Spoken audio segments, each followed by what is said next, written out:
teman-teman, saya senang sekali teman-teman udah banyak yang nemu passionnya apa. Diantaranya Om Uji, kata Om Uji playnya aja.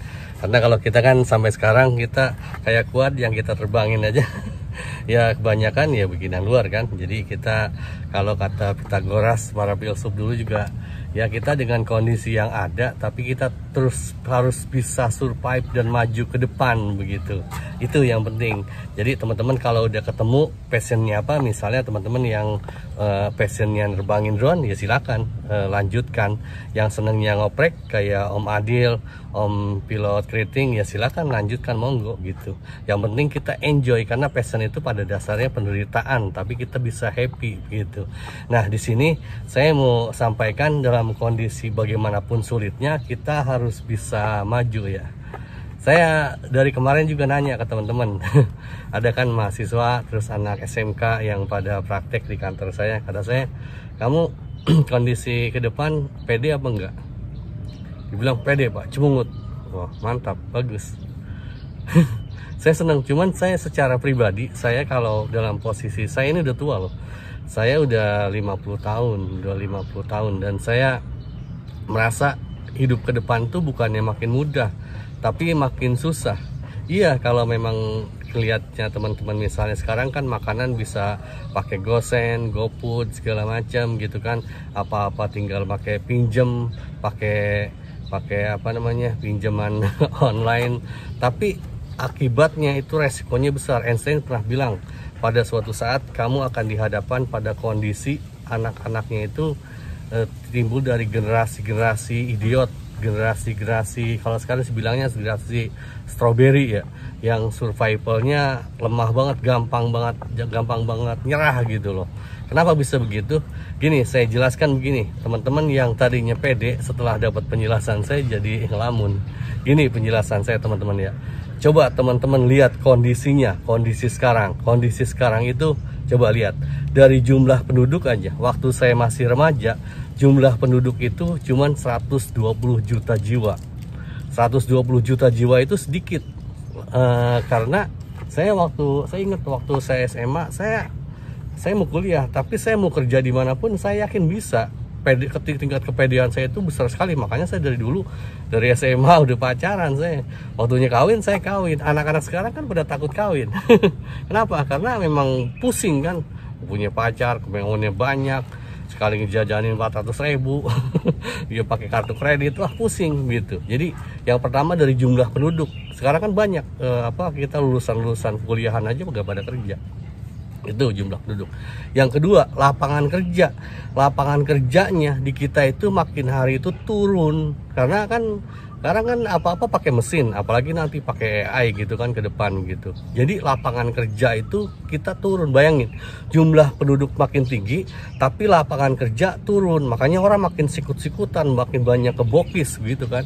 Kemudian sebagai contohnya di sini aja, di saya di Jawa Barat. Di Jawa Barat itu selama 5 tahun terakhir tingkat pengangguran tuh naik loh. Tingkat pengangguran tuh naik, jangan salah. Tingkat pengangguran tuh naik. Saya tidak dalam rangka menyalahkan misalnya pemerintah, pemimpin. Enggak. Saya enggak suka bagian itu.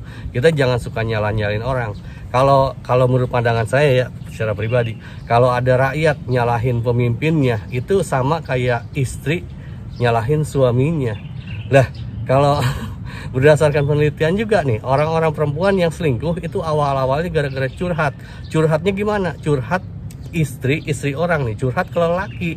Dia ngejelek-jelekin suaminya, akhirnya jadi selingkuh. Itu masalahnya. Padahal coba, emangnya situ kawin sama suami keinginan siapa? Kan keinginan situ sendiri. Kita pun memilih pemerintah, memilih pemimpin negara, itu kan keinginan rakyat gitu. Ya kita konsisten dong dengan keyakinan kita, dengan pilihan kita. Apapun resikonya itu pilihan kita gitu. Kalau ya kayak suami gitu, istri itu kan ya saya nggak tahu ya kalau di pemahaman yang lain. Kalau saya Muslim, saya yakin bahwa katanya disebutkan bahwa jika saja manusia boleh menyembah manusia, jika boleh ya, maka disarankan mungkin akan disarankan istri itu menyembah suaminya, karena istri itu memang harus tunduk dan loyal kepada suami, tidak ada pilihan lain gitu, karena dia yang milih, dia kan yang milih suaminya jadi pemimpinnya gitu ya. Kalau laki ya ditanggung jawabnya. Kalau laki nggak punya tanggung jawab, itu mungkin Anda ya nanti di akhirat, mungkin kalau nggak di dunia kali-kali gitu. Jadi itu yang bikin saya sedih gitu ketika ngeliat teman-teman anak-anak muda gitu. Pertama itu dari kita tingkat persaingan kan, jumlah penduduk makin banyak. Yang kedua, lapangan kerja makin sedikit gitu. Itu dua hal itu yang tidak terelakkan, yang membuat kita harus tetap terus survive. Itulah kenapa saya sangat menyarankan kepada teman-teman supaya terus belajar, terus mengasah kemampuannya, skillnya gitu. Itu yang penting teman-teman, itu kuncinya. Dan gimana caranya kita bisa tidak ketinggalan, bisa survive dalam kondisi yang serba ruwet ini adalah yaitu kita terus meningkatkan skill kita di bidang apa, kita fokus di situ yang kira-kira itu menghasilkan sesuatu supaya kita bertahan hidup, itu kita tekuni gitu. Selebihnya itu tugas dan tanggung jawab kita tunaikan begitu teman-teman. Izin saya sambil terbang di sini. Saya ini gak ada orang loh, ini memang kantor tapi lagi gak ada orang. Saya terbangkan sambil kita ngobrol ya.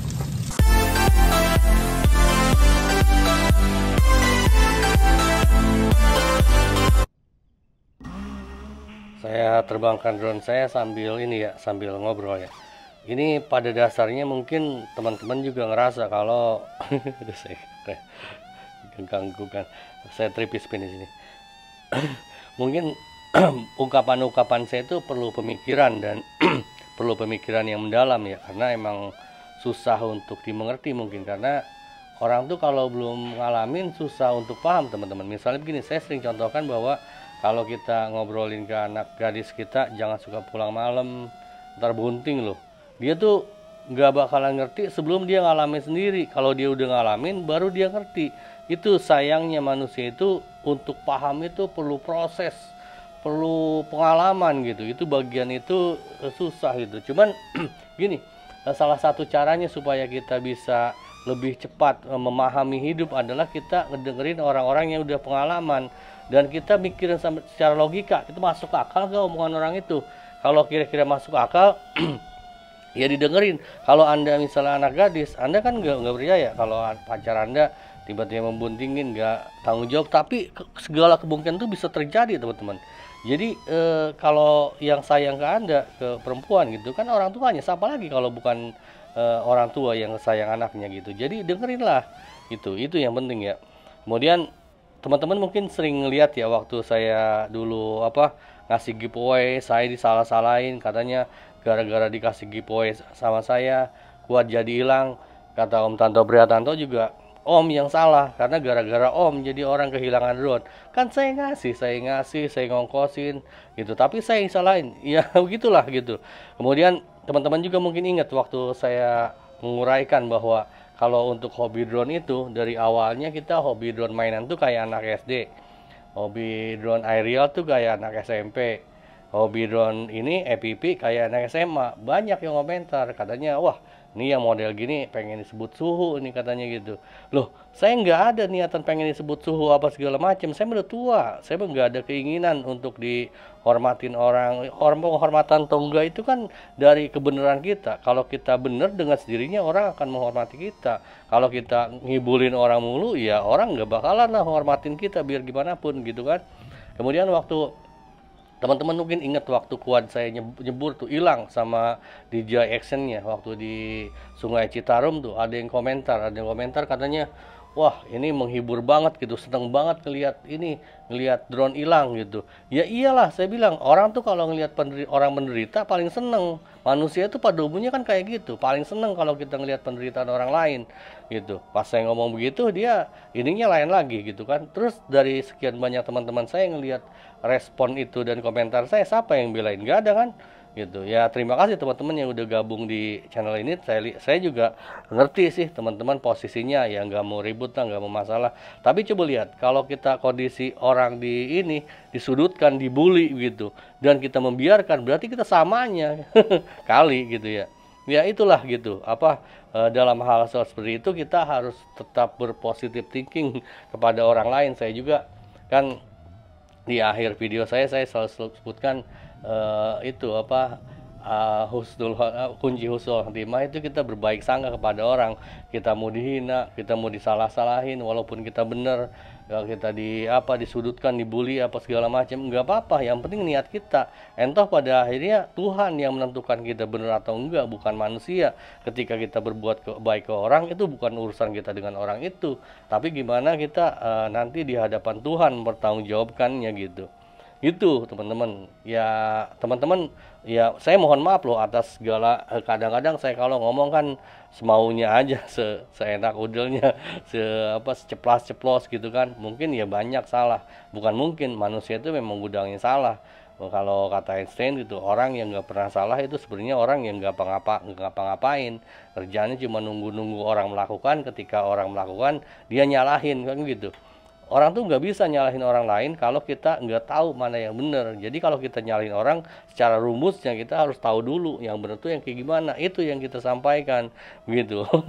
Ya, ya teman-teman juga untuk ini ya, untuk kondisi saya tuliskan judul di video ini kan adalah ini apa, ketenangan sebelum tibanya prahara gitu. Kita dihadapkan pada kondisi perdagangan bebas, kemudian segala macam, kita lapangan kerja susah, orang makin banyak.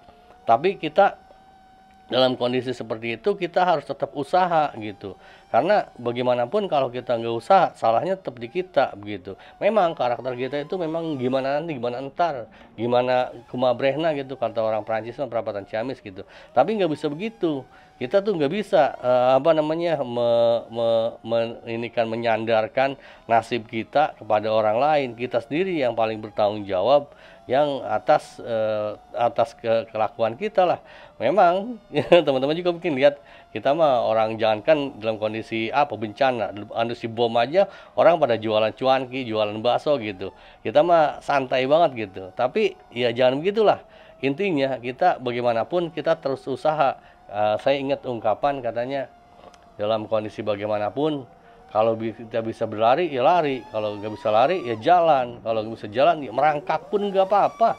Yang penting kita terus usaha gitu, karena dengan usahalah kita bisa bertahan hidup gitu teman-teman. Mohon maaf loh segala kesalahan dari saya dan segala kebenaran dari Maha Kuasa. Silakan kalau teman-teman ada masukan, saya tunggu komentar bagusnya. Terima kasih teman-teman, jaga kesehatan. Awesome.